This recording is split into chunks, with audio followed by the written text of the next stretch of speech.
Will Parrot die on Unstable SMP? You see, in Parrot's latest video, he lost the most important battle of the entire Civil War. His food supply got cut off, Wemmbu joined the enemy side, and Parrot admitted he has no idea what to do anymore. So after analyzing every piece of evidence from the Civil War, this is whether Parrot will actually die on Unstable SMP. But let's back up and understand how we got here. After Parrot became king of an unstable universe, the server split into two sides. New players who poured in after Parrot opened spawn, and old players who've been on Unstable SMP for months or years. The old players were furious that Parrot and the new players were destroying what they created, so they split off and formed CinderCrest with the main goal of wiping Parrot and all new players from the server. The leader is Separata, and their army includes some of the deadliest fighters on the server. The first major battle happened at Fort Feather, where Parrot stationed his forces believing CinderCrest would attack there first. Parrot, Theo, and Rainer Drop stood on top of Fort Feather's wall with their army scouting for CinderCrest. When the attack came, Separata used one of his own players as bait to trigger hidden mines. Parrot ordered TNT cannons to fire, but one accidentally blew up his own soldiers. Then they saw a redstone blimp in the sky with Shoebilly inside, killing players with his mace. Parrot realized the fight is already over and ordered his army to retreat through a tunnel. He used the TNT trap and killed a huge chunk of CinderCrest players.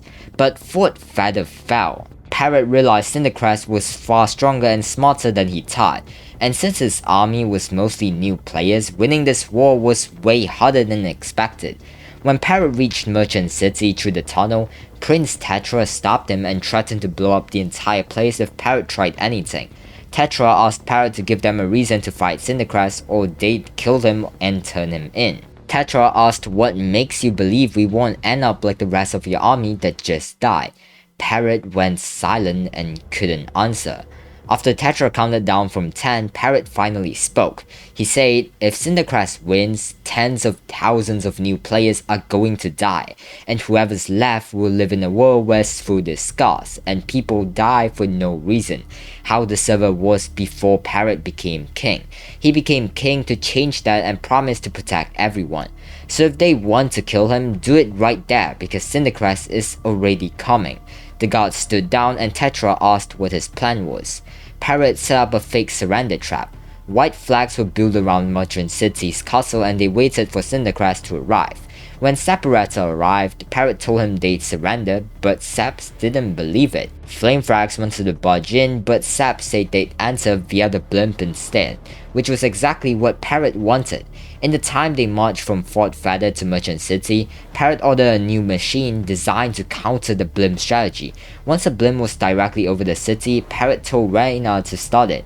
TNT exploded and the CinderCrest army falling from the blimp started dying off. They pushed forward while CinderCrest was weak and Separata retreated. Parrot won Merchant City. But as Parrot walked back to his castle with the vanguard, players cheered for them along the Obsidian Highway. Then Parrot heard TNT being set off and dozens of players got blown up. Parrot and Teal captured someone trying to escape, Soldier 73, and took her to prison. After Raina drowned her down to half a heart, she finally talked. CinderCrest was headed to Highwater City and she was sent to kill Parrot. Remember this assassination attempt because it shows CinderCrest is specifically targeting Parrot personally, not just his kingdom. Parrot gathered all the city leaders and told them CinderCrest was coming for Highwater City, which is responsible for 80% of the kingdom's food supply. If CinderCrest seized the city and cut off food, they'd win the war. Parrot told 4C Vid to build a cannon at Highwater City, but 4C said he didn't have time or resources. Parrot told Faimala to tear down railroads and automatic farms in Capital City to get materials. When 4C said it would take 8 hours, Parrot told him make it 6. He'd go fan off CinderCrest himself with Corporal Paul. When Parrot saw the massive CinderCrest army approaching, he walked out to meet them and stood face to face with FlameFrags. Parrot said he was glad they were finally talking because they used to be friends who fought in wars together. Parrot asked why Flame joined CinderCrest and if he even knew who they were. Parrot said those same players destroyed an entire civilization he made, and if they win, they'll take over his kingdom and kill tens of thousands of new players who don't deserve to die.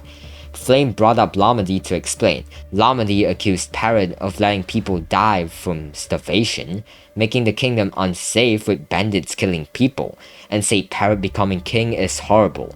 Parrot said, "I've been trying my best." Lamedy said, "It's not enough. Do you really care about the server?" Parrot asked, "Would I be standing here if I didn't?" Keep this conversation in mind because it reveals the fundamental problem. Parrot's promises aren't being kept, and even his former friends see him as the problem. Parrot warned them he has a legion of hundreds of players, and if they try to push forward on the bridge, he won't hesitate to kill. But when he returned to his forces, the Lost Army wasn't there, making their total numbers lower than expected.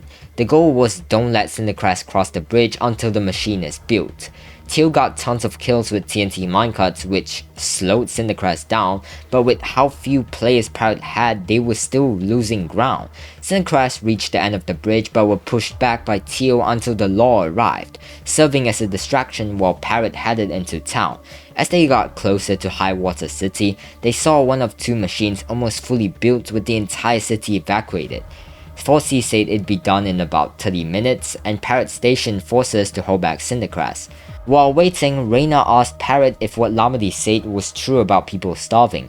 Parrot said he didn't know. He tried making food farms, and the city they were defending should supply most of his kingdom. But for some reason, there's never enough to go around. Reyna asked about the bandits, and Parrot said he tried his best, but they come back stronger each time. Then Reyna dropped the bombshell. She's going to quit the server after defeating CinderCrest.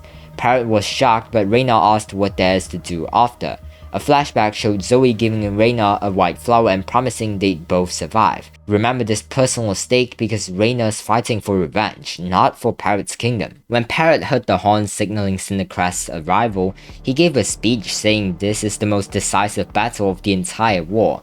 He told Theo to man the artillery cannon and told Reyna when he pulls out both totems, that's a signal to fire. CinderCrest approached and Parrot told Saps he wanted a conversation, needing to wait until nighttime for Fossey to finish the machine. Parrot said he knew Saps was trying to cut off food supply to starve his kingdom and asked if it was necessary. Saps asked for a good reason not to. Parrot asked if Saps knew how many people would starve to death, how many innocent players would die, and said being an old player doesn't give him the right to kill new players.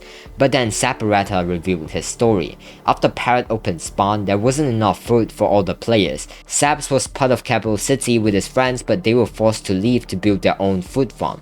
Without Capital City's production, bandits attacked them and all of Saps' friends died. Saps said, "You ruined the server with the decision of letting players in.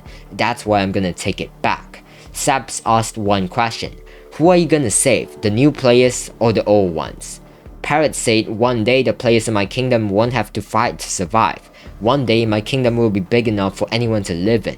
Sap said, it's already too late. What makes Parrot weak is that people are starving and dying to bandits, and Parrot can't bring himself to watch his people die and can't even bring himself to kill Saps himself. Just as Sap said that, Parrot pulled out his second totem, triggering the trap.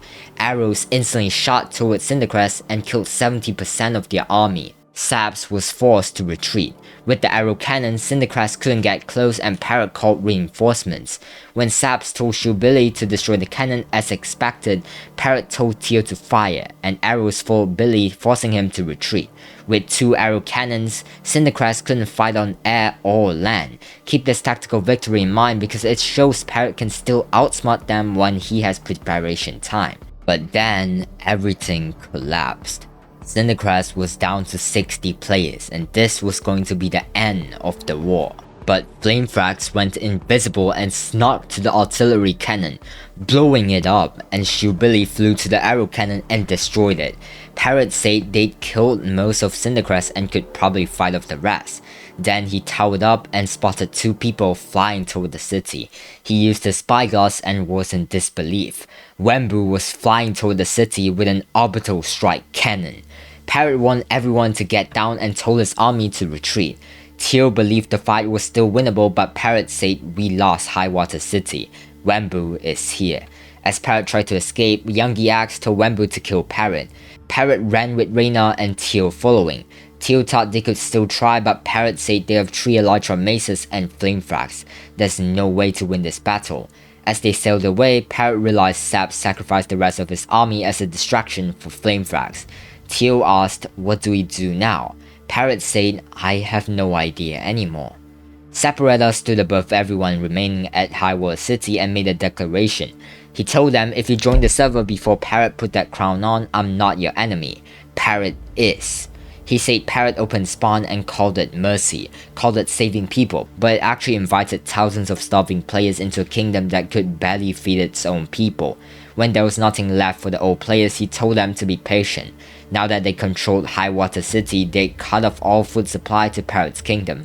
Players could either starve or surrender. Saps announced, "If you join the server before Parrot became king, you may join CinderCrest." This battle marks the beginning of the end of Parrot's reign. He wanted a world big enough for everyone, but Saporetta is building one big enough for the people who deserve it. So, will Parrot die? Let's look at the evidence. Parrot lost his food supply where 80% of his kingdom's food came from Highwater City, and his people will starve within weeks. He lost key allies where Wemmbu joined CinderCrest with Arbor Strikes, FlameFrags is fighting for CinderCrest as a combat master, and shoebilly is hunting him as Theo's former master. He lost two major battles at Fort Feather and Highwater City. His own people are questioning him, where Prince Tetra threatened to blow him up and Lamedy accused him of letting people starve. CinderCrest is recruiting anyone who joined before Parrot became king, which will split his forces. He admitted he doesn't know what to do anymore when Theo asked what's next. Sap says personal motivation because Parrot's decision to open spawn killed all his friends, and Wemmbu was specifically ordered to kill Parrot. But Parrot might survive because he's a strategic genius who tricked CinderCrest twice and beat the director and survived the invisible mafia. He has Theo, who's the most loyal friend and won't die before letting Parrot fall. He has Zarina Drop, who's seeking revenge for Zoe. He's still the king with political power and multiple cities under his control. He won Merchant City, proving he can outsmart Saporetta.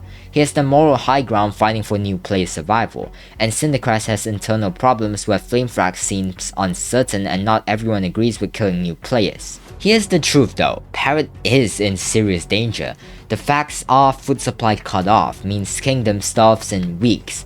Wemmbu plus FlameFrags plus shoebilly is overwhelming force. Two major defeats in a row, he has no plan, and CinderCrest is recruiting from his own people. But Parrot has survived worse like the Invisible Mafia with hundreds of thousands of members, and the director who was his own best friend. The difference this time is every previous threat was about control or power, but CinderCrest is about survival. Saps isn't trying to rule, he's trying to erase new players entirely. The question isn't will Parrot die, the question is what is Parrot willing to die for? Based on his final words to Saporetta, "One day my kingdom will be big enough for anyone to live in," he's already made his choice. Parrot would rather die than close spawn, and CinderCrest knows it. Parrot will not die immediately, but he's closer to death than ever before. What happens next is starvation begins in weeks, mass defections to CinderCrest from old players, desperate alliance attempts to get Wemmbu back, a final stand at Northern Council, and Parrot's choice between closing spawn to save old players or dying defending new players.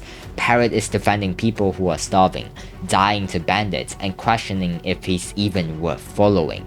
And unless he finds a way to get food back or turn Wemmbu against CinderCrest, his kingdom falls and he dies with it. If you enjoyed this video, make sure to subscribe and let me know in the comments if you think Parrot will survive or if CinderCrest wins.